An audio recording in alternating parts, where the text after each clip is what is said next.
जी कैसे देख रहे हैं इस मामले को, जो 500 साल पुराना जख्म था उसको बार बार कुरेदा जा रहा है और तब कुरेदा जा रहा है जब जो चुनाव होने वाले हैं बंगाल में, उसी को लेकर के तमाम जो चीजें हैं सामने आ रही है। कभी आनंद मठ की बात आ रही है तो कभी मुर्शिदाबाद की।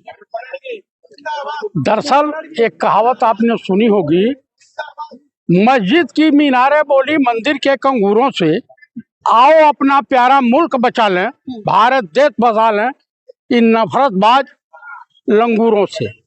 तो कुल मिलाकर के जामा मस्जिद बनवा में या बाबरी मस्जिद बनवा में मंदिर बने, ये डिस्कस का मुद्दा नहीं है। दरअसल हुमायूं कबीर बीजेपी का स्लीपर सेल था और स्लीपर सेल 5 साल पहले इसको टीएमसी में भेजा गया था। टीएमसी से विधायक हुआ और उसके बाद भाजपा के इशारे पर, चूंकि बंगाल का चुनाव है, आसाम का चुनाव है, केरला का चुनाव है, तमिलनाडु का चुनाव है, पांडिचेरी का चुनाव है, तो वहां पे जो है हिंदू मुसलमान भारत पाकिस्तान मंदिर मस्जिद कैसे हो, क्योंकि एसआईआर के मामले में घिर गए हैं पूरी अच्छी तरीके से, और एसआईआर के मामले में घिरने से जो है चीफ इलेक्शन कमिश्नर भी फंस गया है। और दूसरी एक कंगना रनावत ने कहा है कि जो है मोदी जी ईवीएम हैक नहीं करवाते हैं, दिलों को हैक कर लेते हैं। तो भाई कंगना रनावत का दिल हैक हो गया है तो उनको तो हरियाली ही हरियाली दिखाई दे रही है। उनका दिल हैक हुआ है, पूरे देश का दिल हैक नहीं हुआ। यहाँ देश बेरोजगारी से परेशान है, महंगाई से परेशान है और महिला उत्पीड़न लगातार बढ़ते जा रहा।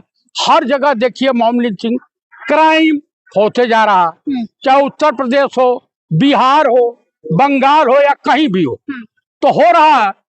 दरअसल ये लड़ाई टीएमसी बनाम बीजेपी की है।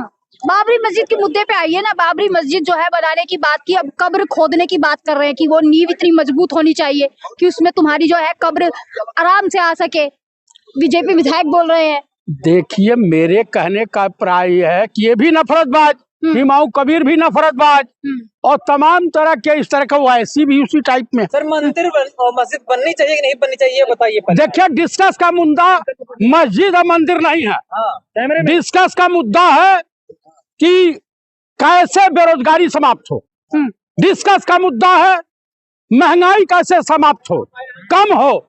डिस्कस का मुद्दा है महिलाओं की सुरक्षा कैसे बढ़े। मणिपुर तो देश के प्रधानमंत्री से संभल नहीं रहा। वही तो उमा भारती बोली है कि मस्जिद में कहाँ टाइम वेस्ट कर रहे हो। मस्जिद बने दिया जाएगा, मस्जिद बनेगी तो एक एक ईंट निकाल लेंगे वो बातें। उमा भारती जी ऐसा नहीं बोल सकती है।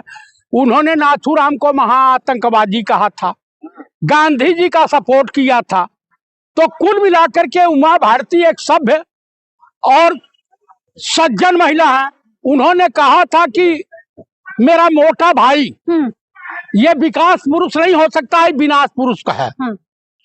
पूरा गुजरात का विनाश करके पूरा देश का विनाश करने के लिए आया है। देखिए राहुल जी जो जो भी कहते हैं बातें वो सत्य। हमको लगता है कि भविष्य वक्ता हो गया। इंडिगो के बारे में 1 साल पहले कहे, इंडिगो की बात पे भी आएंगे, लेकिन आप बाबरी मस्जिद से जो है मुद्दे को भटकाइए मत। बाबरी मस्जिद बनेगी कि नहीं बनेगी, मुसलमानों के फैसला जो हक में आया था, 5 एकड़ जमीन बोली थी, वहां पर जो है अभी तक कुछ एक ईंट भी नहीं रखी गई है। अब जो बाबरी मस्जिद की बात की है बंगाल में, मुर्शिदाबाद में, उससे भी तकलीफ लोगों को हो गई है। तब किसकी सरकार थी? तकलीफ होगी? सरकार किसकी थी उत्तर प्रदेश में, ये बताइए। जब बाबरी मस्जिद का मामला चल रहा था किसने ताले खुलवाए थे? भाई कोर्ट के मार्फत। उसमें कांग्रेस की सरकार थी। लेकिन कोर्ट ने आदेश दिया था तो ताले खुले।